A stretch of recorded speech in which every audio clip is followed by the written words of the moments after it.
একটা জয়েন্ট ছবি থেকে কিভাবে সিঙ্গল পাসপোর্ট সাইজ ছবি তৈরি করা যায় সেটা দেখাবো আজকের ভিডিওতে। অনেক সময় আমাদের কাছে কাস্টমাররা নিয়ে আসে পূর্বের তৈরিকৃত বা প্রিন্টকৃত কোনো জয়েন্ট ছবি, যেখানে দুইজনের ছবি থাকে, একজনের হয়তো বা কাঁধের অর্ধেকটা থাকে আর অর্ধেকটা থাকে না। আবার মাঝে মধ্যে কিছু ছবিতে হয়তো দুজনের বডি পার্ট ঠিক থাকে, সেটা তো আমরা খুব সহজেই আলাদা করে সেটা পাসপোর্ট সাইজ ছবি তৈরি করতে পারি।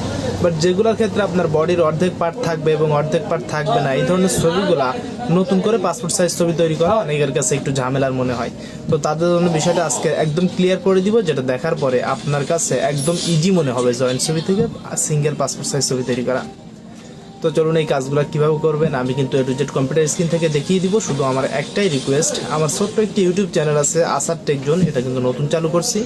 আপনাদের সুবিধার্থে বিভিন্ন ফাইল, ডকুমেন্টস, প্লাগইনস ইত্যাদি আপনাদেরকে যখন যেটা প্রোভাইড করতে পারি ফ্রিতে, সেগুলো ওখানে দেওয়ার জন্য।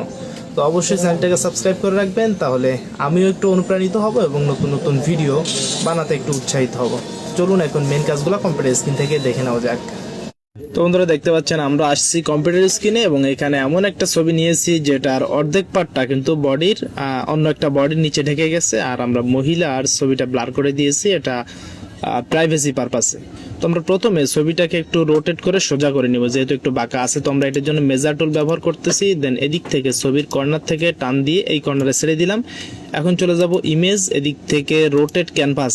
এরপরে এই যে 4 নম্বর অপশন দেখতে পাচ্ছেন, এই অপশনটাতে একটা ক্লিক করব।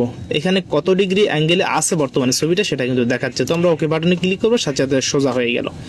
এখন ক্রপ টুলে ক্লিক করব। এদিক থেকে আমরা এই যে পাসপোর্ট সাইজ, আর এই সাইজগুলো কিভাবে সেভ করে রাখতে হয় সে বিষয়ে কিন্তু অলরেডি আমাদের ইউটিউব চ্যানেলে একটা ভিডিও দেওয়া আছে, চাইলে দেখে আসতে পারেন। প্রয়োজনে আমি লিঙ্ক আমার ডেসক্রিপশন বক্সে দিয়ে রাখবো। তো পাসপোর্ট সাইজে ক্লিক করলাম, সাথে সাথে সাইজের মেজারমেন্টটা এখানে অটোমেটিক চলে আসলো। এখন আমি প্রথমে কর্নার থেকে এভাবে আমি আমার ছবিটাকে টান দিব। সাপোজ আমি এতটুকুই রাখবো, এন্টার করে দিলাম। দেখতে পাচ্ছেন আমার এই ছবির এক পাশে কিন্তু কিছুটা মহিলার ছাপ চলে আসছে এবং পুরুষের ছাপ অর্ধেকটা ঢেকে গেছে।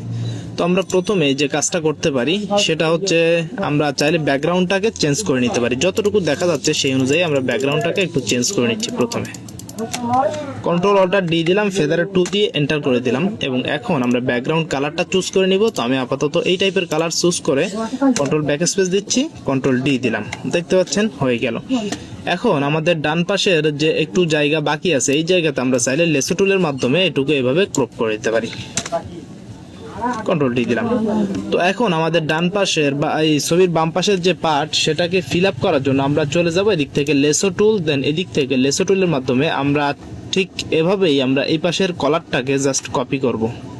কলার সহ এই বডিটাকে আমরা এভাবে সিলেক্ট করব। দেন কিবোর্ড থেকে কন্ট্রোল অল্টার ডি দিব, এদিকে ফেদারের 20 দিব, দেন এন্টার করে দিব। কিবোর্ড থেকে কন্ট্রোল জে বাটনে প্রেস করব। তার আগে দেখেন এদিকে আমাদের লেয়ার আছে একটা, কন্ট্রোল জে প্রেস করার সাথে সাথে আলাদা একটি লেয়ার কিন্তু হয়ে গেছে। আমি যদি এখন মুভ টুলে ক্লিক করি, দেখতে পাচ্ছেন এটা হচ্ছে আমাদের সেই লেয়ার। তো লেয়ারের দাগের উপরে ক্লিক করব, করার পরে এই ধরনের দাগটা হার্ড হয়ে যাবে। যাওয়ার পরে আমরা মাউসের রাইট বাটনে ক্লিক করবো, এদিক থেকে ফ্লিপ হরিজন্টালি ক্লিক করবো। দেখতে পাচ্ছেন বডিটা চেঞ্জ হয়ে গেছে। তো এখন জাস্ট এটাকে সিম্পলি টান দিয়ে আমি এই সাইডে আনবো যতটুকু প্রয়োজন হয়। তো আমি এই পরিমাণ রাখলাম, রাখার পরে এন্টার করব।